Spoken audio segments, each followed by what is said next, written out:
Good morning everyone. हम cognitive viewpoint, cognitive approach और model के बारे में डिस्कस कर रहे थे। तो मैं आज आपको इसके बारे में इसको कंप्लीट करेंगे। कल हमने एलिस के बारे में पढ़ा था कि रॉबर्ट एलिस ने किस तरह से कॉग्निशन को बहुत इम्पोर्टेंट रोल माना है साइकोपैथोलॉजी के अंदर, एबनॉर्मल बिहेवियर के अंदर। आपको थोड़ा सा याद हो तो हमने वहाँ पे इलॉजिकल थॉट्स के बारे में बात की थी। देखिए, इसके कुछ कीवर्ड्स होते हैं। अगर आप इन कीवर्ड्स को थोड़ा थोड़ा अपने माइंड में सेट कर लोगे तो आप अपना पूरा 12 मार्क्स का क्वेश्चन यहाँ पे कंप्लीट कर सकते हो।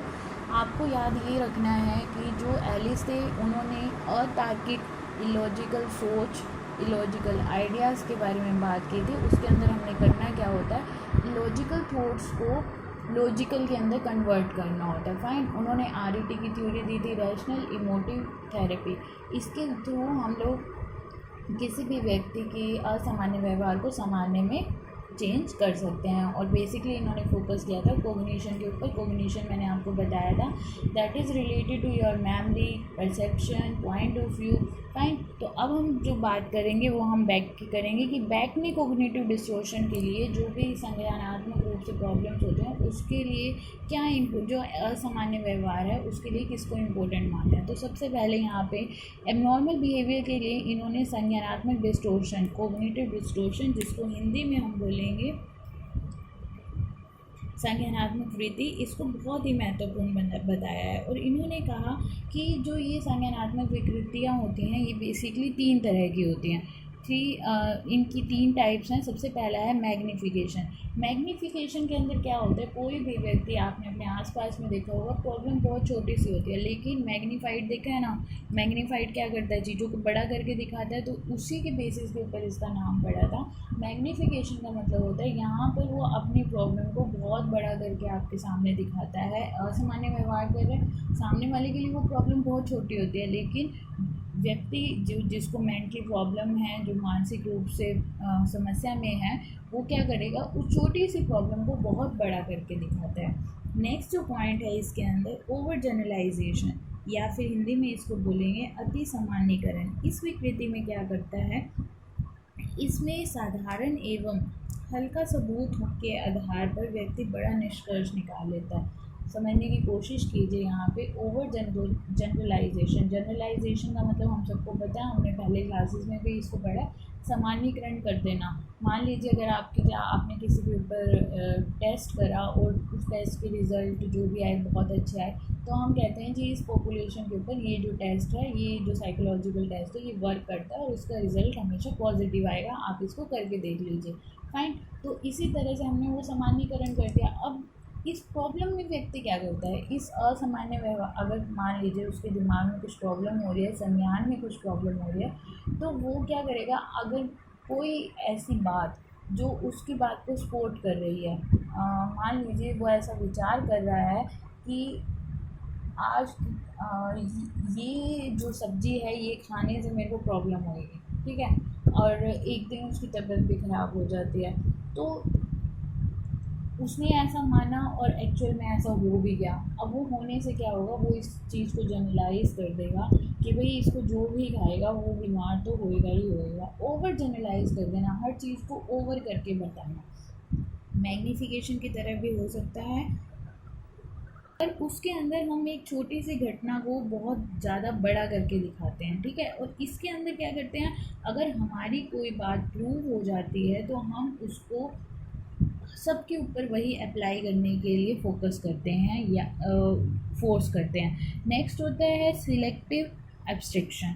अब ये क्या होता है, इस तरह की विकृति में जो पर्सन है सिर्फ कुछ विशेष तरह के सबूतों पर ध्यान देता है और समान रूप से जो उसको सपोर्ट नहीं करते उसको वो डिनाई कर देता है। सिलेक्टिव का मतलब होता है चयनात्मक, एब्स्ट्रैक्शन का मतलब होता है अमूर्तीकरण।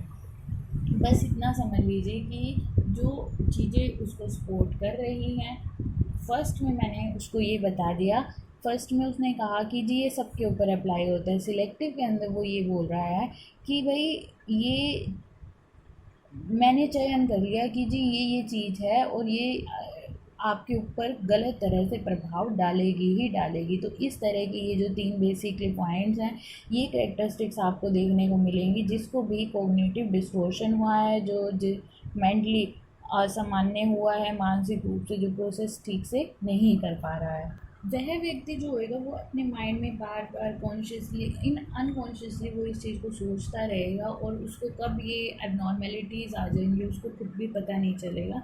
यहाँ पे इन्होंने एक और एग्जांपल भी कोट किया कि मान लीजिए कि आपके सभी फ्रेंड्स को ग्रीटिंग कार्ड मिला है न्यू ईयर पे, कोई भी पार्टी के लिए इनविटेशन मिला है, और उस व्यक्ति को यदि वो इनविटेशन नहीं मिला तो वो क्या करेगा कि हाँ ठीक है, मेरे को तो कोई इम्पोर्टेंस ही नहीं मिलती, मैं तो वेस्ट, मेरा इस धरती पे आना ही बेकार है, ओवर जनरलाइज कर रहा है और सिलेक्टिव, हाँ वो शायद मेरे को पसंद ही नहीं करते इसीलिए उन्होंने मुझे नहीं बताया। दैट इज़ सिलेक्टिव, कि वो उसको सबूत क्या मिल रहा है कि भाई मेरे को ना बुलाना ही सबसे बड़ा ड्रॉबैक था। तो इस तरह से उसके अंदर ये तीनों की तीनों करेक्टरिस्टिक्स आपको देखने को मिलती हैं। नेक्स्ट अब इन्होंने ये बताया, जो बैग ने कॉग्निटिव थेरेपी के बारे में बताया। इसमें रोगी की जो इस तरह के डिस्टोर्टेड थॉट्स होते हैं, जो विकृत चिंतन होते हैं, उसका स्वरूप क्या है, उसका नेचर क्या है, इस बात को जानने की कोशिश की जाती है कि वो कितने वैलिड हैं या फिर वो कितने लॉजिकल हैं। इस चीज़ के ऊपर फोकस किया जाता है। देखिए इन दोनों में छोटा सा डिफरेंस है। कोग्निटिव के अंदर एलिस का नाम भी आता है, कल हमने एलिस के बारे में पढ़ा था। तो एलिस ने ये बोला था कि जो हमारे इलॉजिकल थॉट्स हैं उसको हमने लॉजिकल में कन्वर्ट करना है। लेकिन बैक ने क्या बोला, बैक ने बोला जो हमारे ये इलॉजिकल थॉट्स हैं इसका नेचर क्या है, ये क्यों पैदा हो रहे हैं। तो बेसिकली इन्होंने इस चीज़ के ऊपर फोकस किया था।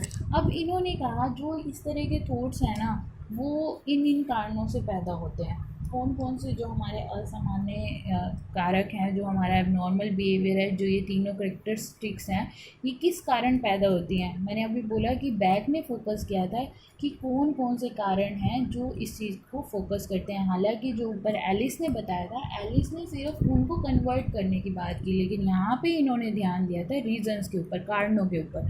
तो सबसे पहला जो कारण है दैट इज़ कॉग्निटिव अप्रेजल। अभी मैंने आपको ऊपर एक एग्ज़ाम्पल दिया था कि मान लीजिए कि आपको पार्टी का इनविटेशन नहीं मिला। अब नहीं मिलने से तुम्हारे दिमाग में विचार तो आएंगे, वो चाहे नॉर्मल हो सकते हैं चाहे वो एबनॉर्मल हो सकते हैं। दो तरीके के हो सकते हैं, पॉजिटिव भी हो सकते हैं, नेगेटिव भी।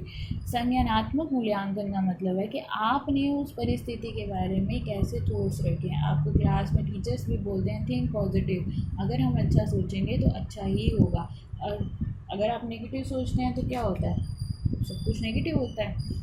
तो इसी तरह इन्होंने यहाँ पे बताया कि आप जो सोच रहे हैं वो कैसा सोच रहे हैं। अगर आप पॉजिटिव सोचते हैं कि ठीक है हो सकता है कि उसके पास मेरा नंबर नहीं होगा इसीलिए वो मुझे नहीं बुला पाया, या हो सकता है उसके कुछ सर्कमस्टांसेस होंगे जिसकी वजह से उसने मुझे इनवाइट नहीं किया, इट इज़ ओके, ठीक है। तो दैट इज़ पॉजिटिव अप्रेजल। अगर आपके दिमाग में, तो आप क्या करते हो उस सिचुएशन के साथ खुद को एडजस्ट कर लेते हो, कोई प्रॉब्लम क्रिएट नहीं होती। लेकिन अगर आपके माइंड में ये चीज़ आ जाती है कि उसने मुझे जान के नहीं बुलाया, हो सकता है कि वो मुझे बुलाना ही नहीं चाहता था, ये सब मैग्नीफिकेशन आ गई, ओवर जनरलाइज कर दिया आपने चीज़ों को, इसकी वजह से आपके दिमाग में अब नॉर्मल थॉट्स आते हैं कि हाँ मुझे शायद इसीलिए नहीं बुलाया क्योंकि वो मुझे लाइक ही नहीं करता। और इसी तरह से एक नेगेटिव अप्रेजल, एक नकारात्मक जो मूल्यांकन है वो आप डेवलप कर लेते हो, सामान्य की बजाय असामान्य व्यवहार का चूज़ हो जाती है, वो चीज़ सिलेक्ट हो जाती है।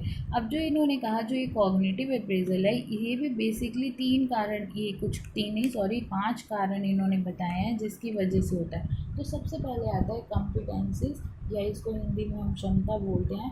प्रत्येक व्यक्ति का जो अपना अनुभव होता है एजुकेशन को लेके, ट्रेनिंग को लेके, अपने एक्सपीरियंसेस के बेस पे वो एक कॉम्पिटेंसी को विकसित करता है, एक क्षमता को विकसित करता है जो उसे किसी भी घटना को, इवेंट को देखने के लिए एक बाध्य कर देती है, उसका मेंटल सेटअप कर लेती है। मान लीजिए कि आज से पहले भी मेरे साथ ऐसे हुआ कि मेरे को पार्टी में नहीं बुलाया गया और इस बार फिर से वैसा हो गया, तो ये दैट इज़ कि मेरा जो पास्ट एक्सपीरियंस है, मुझे पहले भी नहीं बुलाया और इस बार भी नहीं बुलाया, तो ये कहीं ना कहीं नेगेटिव थॉट्स का रीज़न बनते हैं। सेकंड जो होती है दैट इज़ एनकोडिंग। एनकोडिंग कैसे हमारे अप्रेजल को, हमारे संज्ञानात्मक मूल्यांकन को इफ़ेक्ट करेगी। एनकोडिंग का मतलब क्या होता है, आपने मेमोरी के अंदर पढ़ा होगा कि जो व्यक्ति होता है, जो इंडिविजुअल होता है, वो अपने एक्सपीरियंसेस को विशेष ढंग से एक स्पेसिफिक रूम में परसीव करता है और कैटेगराइज करता है। तो अगर वो कैटेगराइज कर रहा है, उसकी कोडिंग करता जा रहा है, मेरे माइंड में अभी तक सेट है कि मुझे पहले में नहीं बुलाया गया था, मैं अभी उस बात को भूली नहीं कि सेकेंड टाइम इन्होंने फिर से ये कर दिया। तो that is also play important role in cognitive appraisal. Third thing है एक्सपेक्टेंसीज। जब आपकी एक्सपेक्टेशन ज़रूरत से ज़्यादा होती है किसी व्यक्ति से, और अगर उससे आपको बदले में वो चीज़ नहीं मिल पाती जो आप एक्सपेक्ट कर रहे होते हो, तब भी जो व्यक्ति के अंदर है नॉर्मल बिहेवियर आता है किसी पर्सन को लेके, किसी सिचुएशन को लेके, that is related to your common daily life. तो आप इन चीज़ों को अपनी लाइफ के साथ कोरिलेट करके देख सकते हैं, बहुत ईजी पॉइंट है। नेक्स्ट है वैल्यूज़। कुछ व्यक्ति प्रत्येक जो व्यक्ति होता है अपने शिक्षण और प्रशिक्षण के आधार पर स्टिमुलेंस का जो वैल्यू है उसको भिन्न भिन्न तरह से आंकता है। जैसे एग्जाम्पल देते हैं यहाँ पे, जो व्यक्ति बाहरी क्रियाओं को अधिक महत्व देता है, जैसे उसको घूमना पसंद है, खुश रहना पसंद है, लेकिन जो दूसरा व्यक्ति है घर में ही रहकर टीवी देखना उसको पसंद है, तो यहाँ पर इम्पोर्टेंस इस चीज़ की है कि आपका जो वैल्यू सिस्टम है वो किस चीज़ के लिए आपको आगे बढ़ा रहा है, कैसे वो आपको आगे बढ़ा रहा है। कि भाई मेरा जो है, मेरे को तो मेरे लिए पढ़ाई ज़्यादा इम्पोर्टेंट है, मेरे लिए क्या चीज़ इम्पोर्टेंट है, और मेरा किसी भी परिस्थिति को देखने का नज़रिया क्या है। आपने अपने सराउंडिंग में भी देखा होगा कि कुछ लोगों के साथ हमेशा बुरा ही होता है और कुछ लोग दूसरों का हमेशा बुरा करते हैं, उनके साथ अच्छा होता है। तो जिनके जिनके साथ बुरा हो रहा है और हालांकि वो दूसरों के साथ अच्छा कर रहे हैं, अगर उनके साथ ऐसा हो तो वो कहते हैं कि भाई मैं तो चाहे कुछ भी कर लूँ, मेरे साथ तो हमेशा बुरा ही होना है। तो कहीं ना कहीं उसका चीज़ों को लेके एक नकारात्मक व्यवहार आपको देखने को मिलता है। नेक्स्ट होते हैं प्लान्स। हम लोग एक अपने फ्यूचर को लेके बहुत कॉन्शियस होते हैं और डिफरेंट प्लान्स बनाते हैं कि मुझे एमए करना है, मुझे बीए करना है, मुझे टीचिंग में जाना है, मुझे बैंकिंग लाइन में जाना है। तो यदि वो आगे प्रोसेस नहीं हो पाते, अगर वो प्रोसेस सक्सेसफुल हो जाते हैं तो हमारे बिहेवियर में एक पॉजिटिव चेंज आता है, लेकिन अगर वो चीज़ें नहीं हो पाती, that is all about your cognitive thoughts. ठीक है, तो ये आप अगर आप कोरिलेट करोगे, अगर वो योजनाएं सफल नहीं हो पाती तो क्या होगा, आपके माइंड में नेगेटिविटी आती है, नकारात्मक थॉट्स आते हैं और एक व्यक्ति जो है वो सामान्य से असामान्यता की ओर जाना शुरू कर देता है। चलिए, जो अभी इन्होंने पहला पॉइंट बताया था that was cognitive appraisal. Cognitive appraisal के बाद इन्होंने बताया कि किस तरह से हमारे जो विचार हैं हमें इफ़ेक्ट करते हैं, क्योंकि हमारी योजनाएं बनी हुई होती हैं, हमारे प्लान्स बने हुए होते हैं, हमारा एक्सपीरियंस ऐसा बोलता है, तो इस तरह से हमारे थॉट्स के ऊपर इनका इफ़ेक्ट पड़ता है। जो सेकंड पॉइंट है दैट इज़ सेल्फ रेनफोर्समेंट में से आपको बहुत नोन है इस वर्ड के, दैट इज़ पुनर्बलन। सेल्फ का मतलब क्या होता है, स्वयं को पुनर्बलन देना। देखिए, जो पुनर्बलन होता है, अगर मैं लर्निंग की थ्योरी की बात करूँ तो स्किनर ने बड़ा अच्छा पॉइंट बताया था कि जो ये पुनर्बलन होता है बहुत इफ़ेक्ट करता है, लेकिन आपको लगता है कि एक्चुअल में जो हमें बाहरी रूप से, जो बाहर से पुनर्बलन मिला है वो ज़्यादा इम्पोर्टेंट होता है, या हम जब खुद को रेनफोर्स करते हैं।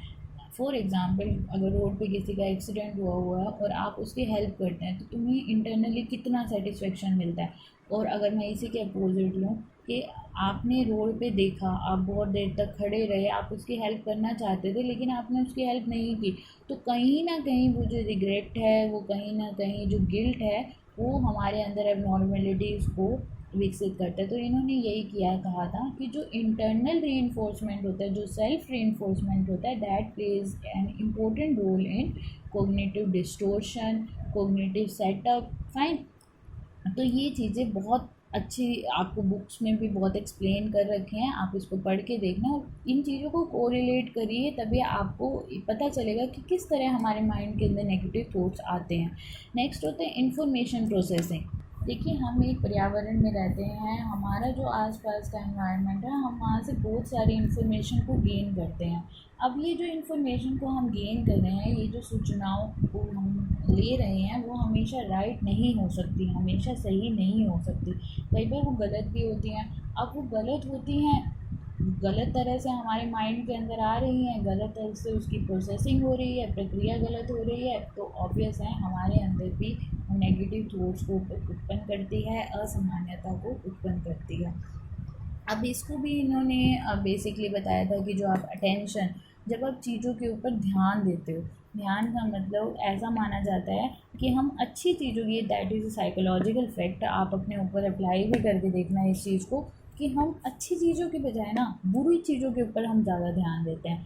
जब कोई अच्छा लग रहा होता है तो ठीक है, हम कहते हैं कि it is looking good, she is looking good, he is looking good, लेकिन ना जब वो गलती से अगर कोई बहुत बुरा कोई पर्सन है, जब वो डेली अच्छा लग रहा है, आप लोग उसके ऊपर ज़्यादा ध्यान नहीं दोगे, लेकिन अगर वो गलती से किसी दिन बुरा लग रहा है तो तुम्हारा सीधा मेन फोकस उसके ऊपर जाता है। तो it depends on our attention कि हम किस चीज़ को, हमारा जो ह्यूमन नेचर होता है, अगर आप मेमोरी का चैप्टर करोगे, हम सिलेक्टिव अटेंशन करते हैं, हम सभी व्यक्तियों के ऊपर एक साथ ध्यान नहीं देते, उनमें से कुछ व्यक्ति होते हैं, कुछ परिस्थितियाँ होती हैं जिनको हम अच्छे से अडॉप्ट करते हैं। It is also a big reason for unadjustment, maladaptive behaviour और adaptive behaviour also. Fine. Next होता है मेमोरी। अब मेमोरी प्लेस, स्मृति किस तरह एक इम्पोर्टेंट रोल प्ले करती है या क्या, कैसे ये कारण होती है। देखिए, जो मेमोरी होती है, जैसे जैसे एक व्यक्ति बड़ा होता जाता है, तो आपने देखा होगा कि जो बड़े लोग घर में दादा दादी या नाना नानी होंगे, उनको कई बार पहचानने में लोगों को बहुत प्रॉब्लम होती है। ऐसा क्यों होता है? क्योंकि हमारे के जो ब्रेन के टिश्यूज़ होते हैं वो कहीं ना कहीं वीक हो जाती हैं, हमारी नर्व्स पहचानने की जो क्षमता है, आइडेंटिफाई करने की, वो चीज़ें कम हो जाती हैं। इसकी वजह से भी प्रॉब्लम क्रिएट होती है। अब कैसे होती है कि जी मान लीजिए कोई रोड एक्सीडेंट हुआ, अब उसके अंदर ब्रेन को बहुत बुरी तरह से डैमेज हो गया, स्मृति लोप हो गई। स्मृति लोप का मतलब वो इंसान चीज़ों को याद नहीं कर पा रहा। तो इसी तरह से कई प्रयोग भी हुए, एक्सपेरिमेंट भी, आपको मैं इसके नोट्स भेज दूँगी। तो उसके अंदर उन्होंने कहा कि जैसे जैसे उस व्यक्ति, जैसे वो अपनी बाहर आता है कोमा वगैरह से, ऐसे ही एक एक्सपेरिमेंट हुआ। एक्सपेरिमेंट वाज गिवन बाय डामोसिया और ट्रानेल। डामोसिया और ट्रानेल ने दिया था, और उन्होंने ये बताया कि जब व्यक्ति का एक्सीडेंट हुआ तो उसके ब्रेन के कुछ ऐसे सेल्स हैं जो मर चुके थे, जो डेड हो चुके थे, और जब वो होश में आया तो उसने अपनी पत्नी को नहीं पहचाना, अपनी वाइफ को और अपने बच्चे को वो नहीं पहचान पाया। तो उसकी वजह से क्या हुआ? कॉग्निटिव प्रॉब्लम्स हुई। अब तो मेमोरी इस तरह से एक इम्पोर्टेंट रोल प्ले करती है कि हम चीज़ों को सोच नहीं पाते कि भाई ये कैसे हो गया मेरे साथ, तो कहीं ना कहीं वो हमें अब नॉर्मेलिटी की साइड ले जाती हैं। नेक्स्ट आता है ऑर्गेनाइजिंग स्ट्रक्चर। हम लोग अपने माइंड में सिर्फ चीज़ों को ग्रहण ही नहीं करते, हम सिर्फ उनको अडॉप्ट ही नहीं करते, बल्कि हमने उसको किस तरह से अपने माइंड में सेट करनी है। अगर मैं आपको यहाँ पे चैप्टर पढ़ा रही हूँ तो आपने उस चैप्टर को अपने माइंड में कैसे सेट करना है, कैसे स्टेप बाय स्टेप आप चल के पहले एलिस की थ्योरी लिखेंगे, पहले उसके बारे में लिखेंगे, एलिस के बाद बैक के बारे में लिखेंगे, बैक ने इस तरह से कॉग्निटिव प्रॉब्लम्स के बारे में बताया, आप इन चीज़ों को डिस्कस करेंगे। ठीक है, तो हम लोगों का जो माइंड में एक स्ट्रक्चर, ऑर्गेनाइजिंग वे में हम स्ट्रक्चर बनाते हैं, और जो हम किस तरह से इन सूचनाओं को ग्रहण करते हैं और आगे हम इनको कैसे इस्टेब्लिश करते हैं, कहाँ कहाँ पे इसको स्थापित करना है, तो ये जो सब एक ऑर्गेनाइज्ड वे में करते हैं, इसको हम स्कीमास कहते हैं। ये पेरेंट्स के लिए भी स्कीमास बना लेते हैं, स्कूल जाने के लिए बनाते हैं। तो अगर व्यक्ति असंरचित रूप से, अस्थायी रूप से इन चीज़ों को अगर इस्टेब्लिश नहीं कर पाता, फॉर एग्ज़ाम्पल मैं आपको डेली क्लासेस ले दे रही हूँ, आपका डेली एक लेक्चर हो रहा है, अगर आप कंटिन्यूटी में इन चीज़ों को नहीं पढ़ोगे तो इन फ्यूचर में क्या होगा? आप एक साथ कई चीज़ों को देखोगे, याद करने की कोशिश करोगे, तो आपके माइंड में वो एक ऑर्गेनाइज्ड वे में स्थापित नहीं हो पाएंगे, जिसकी वजह से तुम्हें चीज़ों को लर्न करने में काफ़ी प्रॉब्लम आएगी। तो असमानता, एबनॉर्मेलिटी आएगी। तो एक ऑर्गेनाइज वे में जब आप चीज़ों को नहीं कर पाते तब भी प्रॉब्लम क्रिएट होती है। नेक्स्ट होता है मेरिट्स। कौन कौन सी मेरिट है? देखिए, ये जो सारा का सारा थ्योरी है based on thinking, memory and beliefs, इन चीज़ों की काफ़ी बात की है। तो अगर हम एक फोकस करके अब वैलिडिटी को प्रदर्शित कर रहा है, ये एक्सप्रेस कर रहा है, क्योंकि इसके अंदर वैधता है।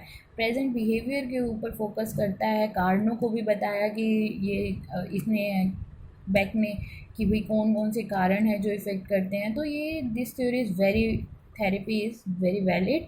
नेक्स्ट है focus is on internal experience with external. आपके एक्सटर्नल के ऊपर फोकस तो करता ही करता है। सिचुएशन अभी हमने पीछे जो थ्योरी करी थी उसके अंदर उन्होंने एक्सटर्नल एक्सपीरियंसेस के ऊपर फोकस किया था, लेकिन ये इंटरनल के ऊपर भी फोकस कर रहा है।